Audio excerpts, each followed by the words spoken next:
Pada zaman dahulu kala, hiduplah seorang ibu dengan anak perempuannya bernama Darmi.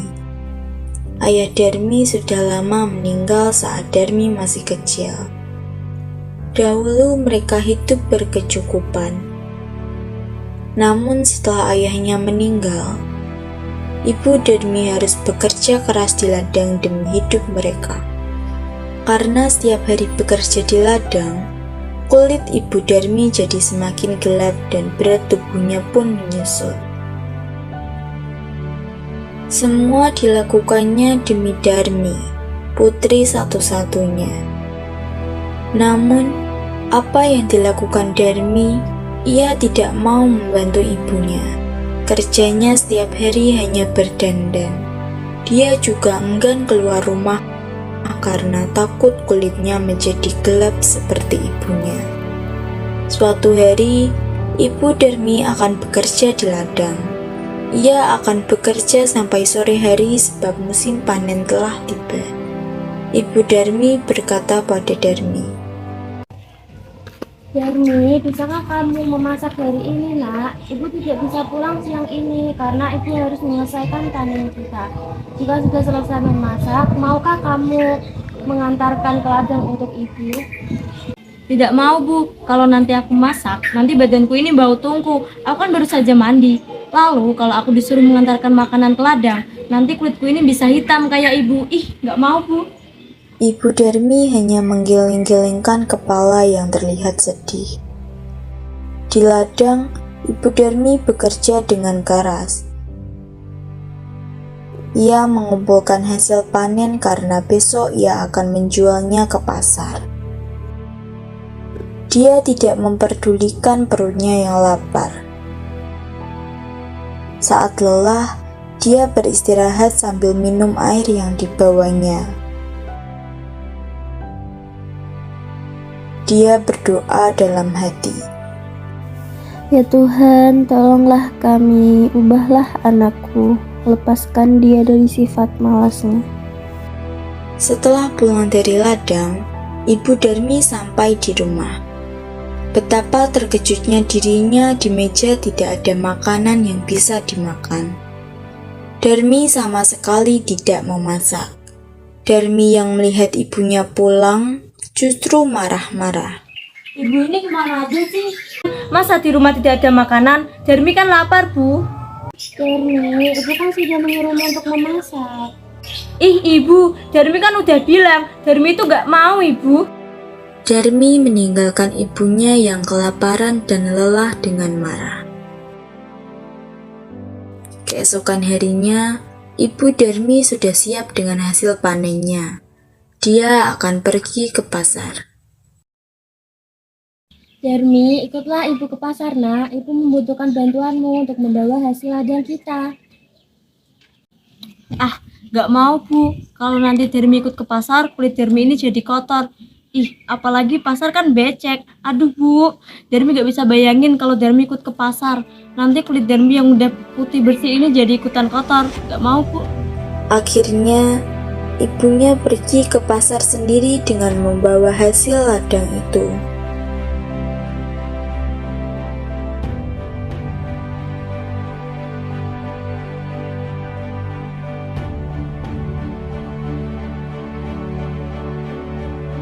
Sorenya, Ibu Darmi pulang membawa uang hasil panen, tidak terlalu banyak. Darmi yang melihat ibunya sedang menghitung uang segera mendekati ibunya. Bedak Darmi habis nih, Bu. Beliin dong. Iya, besok ibu belikan, tapi kamu harus ikut ibu ke pasar supaya ibu tidak salah beli. Iya deh, besok Darmi ikut ke pasar.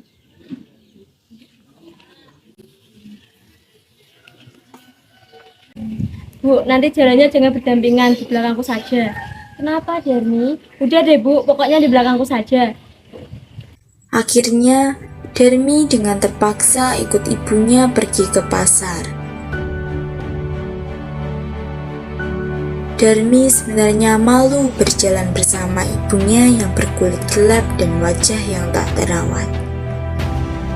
Tiba-tiba, di tengah perjalanan, ada seorang teman Darmi yang menghampiri dan bertanya. Hai Darmi, kamu mau kemana? Aku mau ke pasar. Oh, ke pasar. Itu siapa ya? Ibumu? Dia. Bukan ibuku, dia pembantuku. Mana mungkin dia ibuku? Ih, amit-amit deh. Oh, pembantu. Iya, ya udah ya, aku duluan. Betapa sedih Ibu Darmi mendengarnya. Namun, hanya ia tahan di dalam hati. Mereka melanjutkan perjalanan ke pasar. Darmi bertemu dengan temannya yang lain.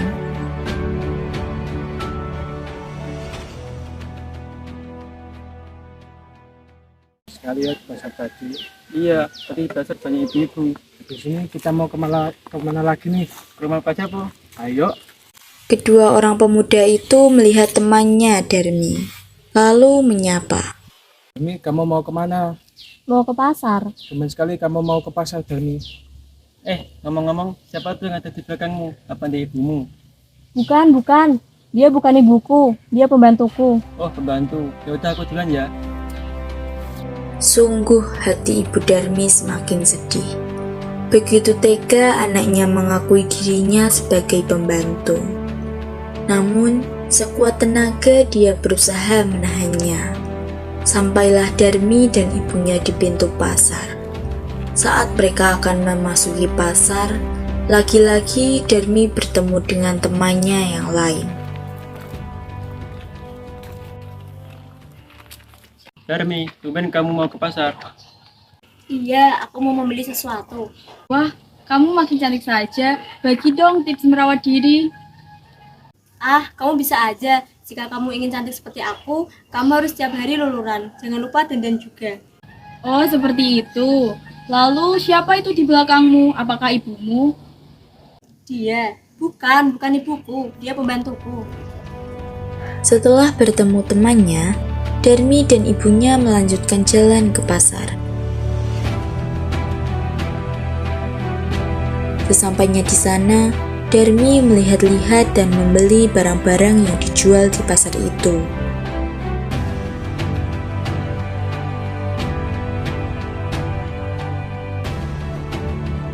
Sampailah Darmi dan ibunya ke tempat penjual bedak. Pak, saya mau cari bedak yang kualitasnya baik dan mahal. Darmi, jangan yang terlalu mahal ya nak. Uang ibu tidak cukup untuk membeli. Udah deh, ibu diam aja. Udah sana, jangan deket-deket Darmi. Nona, jangan begitu kepada ibu Nona.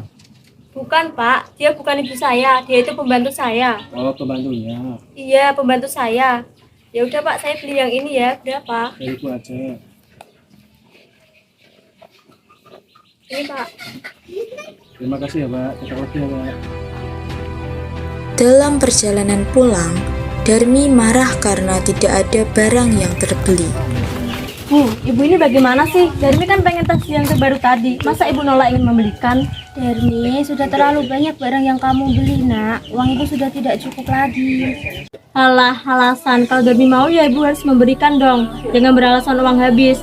Lalu bu, tadi kan sebelum berangkat Darmi kan udah bilang, ibu itu jangan deket-deket dengan Darmi. Darmi itu malu bu, malu. Masa iya Darmi punya ibu kayak gini, berkulit hitam dan tidak terawat?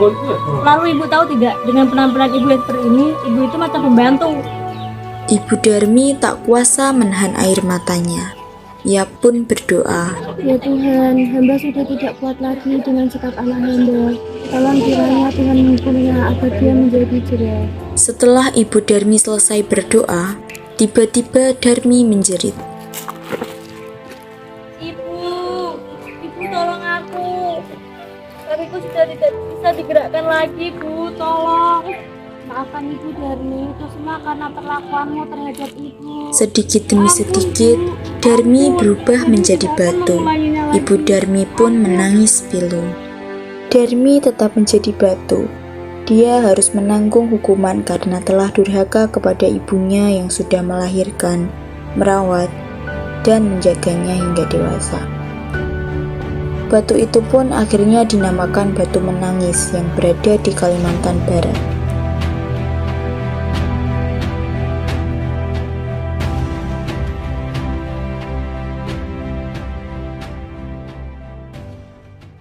Dari cerita rakyat batu menangis, kita semua dapat mengambil pelajaran bahwa kita sebagai seorang anak hendaknya harus berbakti kepada orang tua kita. Ibu adalah orang yang telah mengandung, melahirkan, dan merawat kita dengan penuh kasih sayang. Seperti apapun rupa orang tua kita, baik miskin ataupun kaya, mereka tetaplah merupakan orang tua yang harus kita hormati, sayangi, dan kita rawat sepenuh hati. Hormati orang tuamu, maka akan datang keberkahan di dalam hidupmu.